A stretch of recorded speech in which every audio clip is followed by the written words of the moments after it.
বিষ্ণু বললেন, যে ব্যক্তি রাত্রিবেলায় সূরাতুল মুলক তেলাওয়াত করবে তার কবরের আযাব হবে না।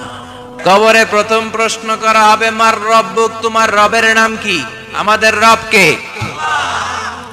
ওমা দীনুক, তোমার ধর্মের নাম কি? আমাদের ধর্মের নাম কি? বিশ্বনবীর চেহারা দেখিয়ে বলা হবে, এই লোকটাকে তুমি চিনো কিনা? আমরা বলবো, চিনি, আমাদের প্রাণের নবী। তিনটা প্রশ্নের উত্তর করতে পারলে এডিশনাল আর একটা প্রশ্ন, ওমা ইলমুক। এই তিনটা প্রশ্নের উত্তর জানলা কেমনে? নকল করছো নাকি? আপনাকে বলতে হবে, আমি কোরআন থেকে শিখেছি, আমি হাদিস থেকে জেনেছি। চিল্লায় বলেন ঠিক কিনা? তখন ফেরেশতারা বলবে, আহলান ওয়া সাহলান, কংগ্রাচুলেশন, তুমি উত্তর করতে পেরেছো। আপনার কবরটারে 70 হাত লম্বা বানিয়ে দেয়া হবে।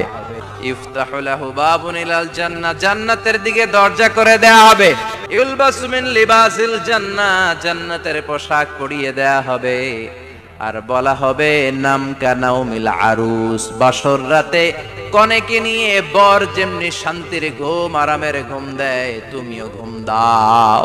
তোমার এই ঘুম কেউ ভাঙাবে না, ইসরাফিলের সিংহার ফুৎকার ছাড়া।